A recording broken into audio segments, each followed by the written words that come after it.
आज हमारे सामने एक बहुत ही महत्वपूर्ण विषय है, जंगल और उनमें रहने वाले समुदायों के अधिकार।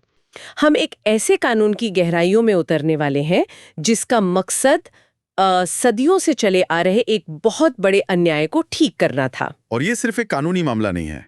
ये पहचान, आजीविका और प्रकृति के साथ इंसान के रिश्ते को एक तरह से नए सिरे से समझने की कोशिश है। हम बात कर रहे हैं वन अधिकारों की मान्यता कानून 2006 की। इसे फॉरेस्ट राइट्स एक्ट या एफआरए भी कहते हैं। हमारे पास जो स्रोत हैं वे इस कानून की बारीकियों को समझाते हैं। तो चलिए पता लगाते हैं कि इस कानून की जरूरत क्यों पड़ी और ये जमीन पर क्या बदलाव लाने की क्षमता रखता है। बिल्कुल। और जैसा कि सोर्सेज बताते हैं, ये कानून सिर्फ जमीन का एक टुकड़ा देने के बारे में नहीं है। ये उन लोगों को सम्मान लौटाने की कोशिश है जिन्हें उन्हीं के घरों में घुसपैठिया बना दिया गया था। हाँ, यहीं से शुरू करते हैं। सोर्सेज में एक शब्द बार बार आता है, ऐतिहासिक अन्याय। ये सुनने में बहुत भारी शब्द लगता है। ये कौन सा अन्याय था जो इतना बड़ा था कि उसे ठीक करने के लिए आजादी के लगभग 60 साल बाद एक नया कानून बनाना पड़ा?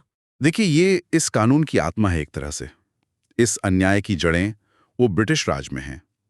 अंग्रेजों ने जब भारत के जंगलों को एक व्यावसायिक नजरिए से देखा, तो उन्होंने जंगलों पर कब्जा कर लिया और उन्हें सरकारी संपत्ति घोषित कर दिया। अच्छा। इसका नतीजा ये हुआ कि जो आदिवासी और दूसरे समुदाय हजारों सालों से उन जंगलों में रह रहे थे, उन्हें रातों रात अपनी ही जमीन पर अतिक्रमणकारी या कह लीजिए घुसपैठिया करार दे दिया गया। मतलब जिनका वो घर था उन्हीं को चोर बना दिया गया। ये तो अविश्वसनीय है। लेकिन ये अन्याय आजादी के बाद भी कैसे चलता रहा? हमारी अपनी सरकारों ने इसे ठीक क्यों नहीं किया? यही तो सबसे बड़ी विडंबना है। देखिए, आजादी के बाद भी हमने ज्यादातर वही औपनिवेशिक कानून और वही मानसिकता अपनाए रखी। हाँ, वन विभाग का काम जंगल को लोगों से बचाना माना गया, ये देखे बिना कि ये लोग तो जंगल का हिस्सा थे, उसके रक्षक थे। उन्हें विकास परियोजनाओं, बांधों, खदानों के नाम पर लगातार उजाड़ा जाता रहा। जंगल से मिलने वाली छोटी छोटी चीजें जैसे महुआ या तेंदुपत्ता, जिन पर उनकी पूरी अर्थव्यवस्था टिकी थी, उन पर भी उनके अधिकार छीन लिए गए थे। 2006 का कानून इसी सिलसिले को तोड़ने की एक कोशिश थी। तो ये सिर्फ जमीन का पट्टा देने वाला कानून नहीं है, ये उन समुदायों के वजूद और उनकी पहचान को कानूनी मान्यता देने वाला कानून है। आपने बिल्कुल सही समझा। इसीलिए स्रोत इसके 3 बड़े मकसद बताते हैं। पहला, उस ऐतिहासिक अन्याय को सुधारना और उन अधिकारों को मान्यता देना जो हमेशा से उनके थे पर कभी कागज पर नहीं लिखे गए। दूसरा, उनकी आजीविका को सुरक्षित करना। और तीसरा, जो शायद सबसे क्रांतिकारी है, वो क्या है? जंगल के संरक्षण का मॉडल ही बदल देना। संरक्षण का मॉडल बदलना, इसका क्या मतलब हुआ? यहीं पर ये कानून एक बहुत बड़ा वैचारिक बदलाव लाता है। अब तक की सोच थी कि जंगल को लोगों से बचाना है। ये कानून कहता है नहीं, जंगल को लोगों के द्वारा बचाना है। अच्छा। ये मानता है कि स्थानीय समुदाय जिन्हें जंगल की समझ है और जिनकी जिंदगी उस पर निर्भर है, वही उसके सबसे अच्छे रक्षक हो सकते हैं। ये संरक्षण को एक तरह से पुलिसिंग से हटाकर साझेदारी बनाता है। ये तो वाकई एक बहुत बड़ा बदलाव है। लेकिन जब ये कानून बना तो सबसे बड़ा सवाल तो यही रहा होगा कि हकदार कौन है? मतलब जंगल में रहने वाले हर व्यक्ति को तो अधिकार नहीं मिल सकता। स्रोतों में इस पर क्या कहा गया है? ये एक बहुत ही अहम सवाल था और कानून में इसे बहुत सावधानी से परिभाषित किया गया है। इसमें 2 मुख्य श्रेणियां बनाई गई हैं। पहली है अनुसूचित जनजाति यानी शेड्यूल्ड ट्राइब्स या एसटी। ये वो आदिवासी समुदाय हैं जिनका जंगल के साथ पीढ़ियों का रिश्ता रहा है। और दूसरी श्रेणी वो थोड़ी जटिल लगती है। हाँ, दूसरी श्रेणी है अन्य परंपरागत वन्यवासी यानी अदर ट्रेडिशनल फॉरेस्ट ड्वेलर्स।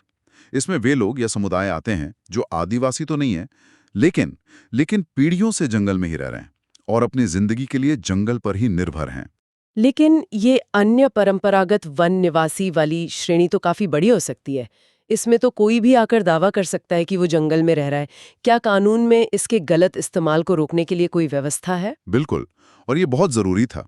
इसीलिए इनके लिए एक शर्त रखी गई है। जैसा कि सोर्सेस में साफ लिखा है, उन्हें यह साबित करना होता है कि उनकी कम से कम 3 पीढ़ियां। 3 पीढ़ियां? हाँ, यानी मोटे तौर पे 75 साल 13 दिसंबर 2005 से पहले तक अपनी आजीविका के लिए मुख्य रूप से जंगल पर ही निर्भर रही हैं। 75 साल? ये साबित करना तो बहुत मुश्किल होता होगा, खासकर उन लोगों के लिए जिनके पास लिखित रिकॉर्ड नहीं होते। मुश्किल होता है, बिल्कुल होता है। लेकिन ये शर्त इसलिए जरूरी थी ताकि ये सुनिश्चित हो सके कि अधिकार केवल उन्हीं को मिलें जिनका जंगल के साथ एक गहरा और लंबा रिश्ता है, ना कि किसी नए अतिक्रमणकारी को। समझ गई। अब आते हैं अधिकारों के प्रकार पर। जी, जब मैं स्रोतों को पढ़ रही थी तो मुझे ये बात बहुत दिलचस्प लगी कि ये सिर्फ खेती की जमीन का अधिकार नहीं है, इसका दायरा बहुत बड़ा है। सही कहा। अक्सर लोग यही गलती करते हैं, वे इसे सिर्फ जमीन का पट्टा समझते हैं। लेकिन स्रोत बताते हैं कि अधिकार 3 स्तरों पर दिए जाते हैं। पहला है व्यक्तिगत वन अधिकार। ये उस जमीन पर मिलता है जिस पर कोई परिवार 13 दिसंबर 2005 से पहले से खेती कर रहा हो। इसकी ऊपरी सीमा 4 हेक्टेयर है। ये तो हुआ एक परिवार का अधिकार, लेकिन जो सामुदायिक अधिकारों की बात है वो इस कानून को असल ताकत देती है ना? बिल्कुल, वही इस कानून की असली आत्मा है। दूसरा और सबसे महत्वपूर्ण अधिकार है सामुदायिक वन अधिकार। ये किसी एक व्यक्ति को नहीं बल्कि पूरे गांव को मिलता है। पूरे गांव को? हाँ, सोचिए, पूरे समुदाय को ये अधिकार मिलता है कि वे जंगल से सूखी लकड़ियां, कंदमूल, फल, तेंदुपत्ता, महुआ, ये सब चीजें इकट्ठा कर सकते हैं और बेच भी सकते हैं। वे अपने जानवरों को चरा सकते हैं, तालाबों और नदियों का इस्तेमाल कर सकते हैं। यहाँ तक कि उनकी जो पवित्र स्थान या पूजा स्थल जंगल के अंदर हैं, उन पर भी समुदाय का अधिकार होता है। इसका मतलब ये गांव को आर्थिक रूप से आत्मनिर्भर बना सकता है, उन्हें छोटी छोटी चीजों के लिए किसी पर निर्भर नहीं रहना पड़ेगा। निश्चित रूप से। इसी को सामुदायिक वन संसाधन अधिकार या कम्युनिटी फॉरेस्ट रिसोर्स CFR कहते हैं। और जब किसी गांव को यह अधिकार मिलता है तो वो उस जंगल के मालिक और प्रबंधक दोनों बन जाते हैं। और तीसरा अधिकार है आवास अधिकार, जो जंगल के अंदर बसे पूरे के पूरे गांव को कानूनी मान्यता देता है। ठीक है, प्रक्रिया पर आते हैं। स्रोत कहते हैं कि इसकी प्रक्रिया नीचे से ऊपर की ओर जाती है, जो कि हमारी सरकारी व्यवस्था में बहुत कम देखने को मिलता है। ये जमीन पर काम कैसे करता है? हाँ, और यही इस कानून का सबसे क्रांतिकारी पहलू है। देखिए, आमतौर पर कोई भी योजना या अधिकार ऊपर से यानी सरकार से नीचे गांव तक आता है। यहाँ प्रक्रिया पूरी तरह से उल्टी है। इसकी शुरुआत होती है ग्राम सभा से। अच्छा, तो मान लीजिए एक गांव है और वहां एक परिवार को अपनी खेती की जमीन पर अधिकार के लिए दावा पेश करना है, तो वो सबसे पहले क्या करेंगे? क्या उन्हें किसी सरकारी दफ्तर जाना होगा? नहीं, उन्हें कहीं नहीं जाना। वे अपना आवेदन गांव की ग्राम सभा को देंगे, जिसमें गांव के सभी वयस्क सदस्य होते हैं।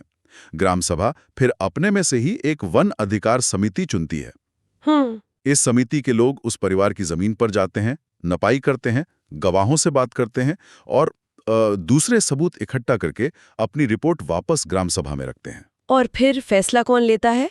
वन विभाग या कोई और अधिकारी? नहीं, पहला फैसला ग्राम सभा ही लेती है। जब ग्राम सभा उस दावे को पास कर देती है, तब वो फाइल आगे उपखंड समिति यानी SDLC और फिर जिला समिति यानी DLC के पास जाती है, जो अंत में अधिकार पत्र जारी करती है। लेकिन सबसे महत्वपूर्ण बात यह है कि प्रक्रिया की शुरुआत और उसकी पहली मंजूरी गांव के लोग खुद करते हैं। स्रोत में ग्राम सभा को सबसे बड़ी ताकत कहा गया है। ये सुनने में तो बहुत आदर्शवादी लगता है कि सारी ताकत गांव के हाथ में है, लेकिन क्या इससे स्थानीय स्तर पर राजनीति या गुटबाजी का खतरा नहीं बढ़ जाता? अगर गांव का सरपंच या कोई दबंग व्यक्ति किसी से नाराज हो तो क्या वो उसके दावे को रोक नहीं सकता? ये एक बहुत ही जायज चिंता है और ऐसा होता भी है जमीन पर। लेकिन कानून की खूबसूरती यह है कि यह किसी एक व्यक्ति को ताकत नहीं देता, बल्कि पूरी ग्राम सभा को देता है। कोई भी फैसला सबके सामने खुली बैठक में होता है। अच्छा, अगर कोई सरपंच गड़बड़ी करने की कोशिश करता है तो गांव के दूसरे लोग आवाज उठा सकते हैं। हाँ, इसके लिए जागरूकता और लोगों का संगठित होना बहुत जरूरी है। लेकिन ये कानून शक्ति का ढांचा ही पलट देता है। पहली बार सरकार को गांव की सुननी पड़ती है, गांव को सरकार की नहीं। अब कुछ और नियमों पर बात करते हैं जिनका जिक्र सोर्सेज में है। एक नियम यह है कि किसी को भी उसके अधिकार दिए बिना बेदखल नहीं किया जा सकता। ये एक बहुत बड़ा सुरक्षा कवच लगता है। ये बेहद जरूरी है।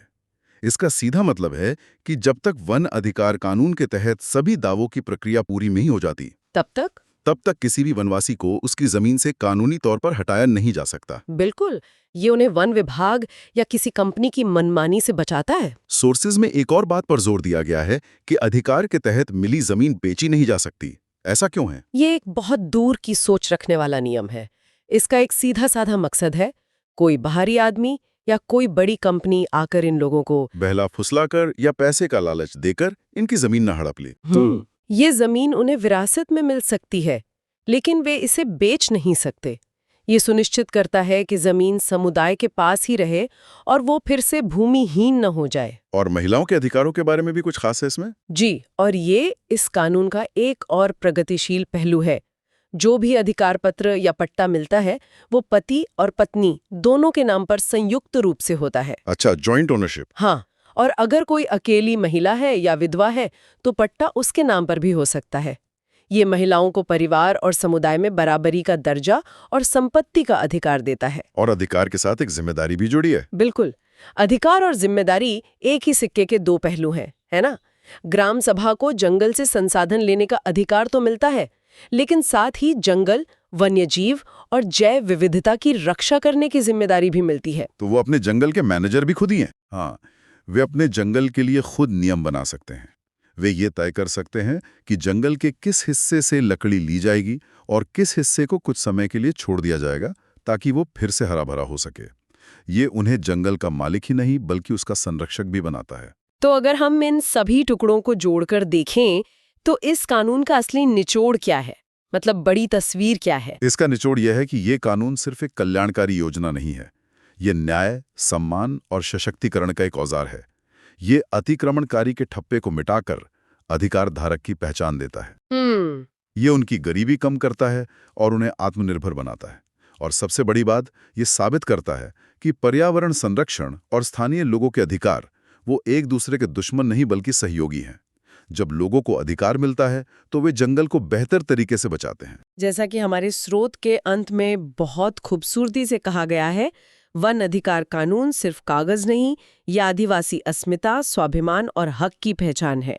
ये वाकई जंगल, समुदाय और न्याय के बीच के रिश्ते को बिल्कुल नए ढंग से परिभाषित करता है। बिल्कुल, और ये अपने पीछे एक बहुत बड़ा सवाल छोड़ जाता है जिस पर हम सबको सोचना चाहिए। ये कानून अधिकार और जिम्मेदारी को एक साथ जोड़ता है। ग्राम सभा को जंगल के प्रबंधन का अधिकार भी है और उसकी रक्षा की जिम्मेदारी भी। हाँ।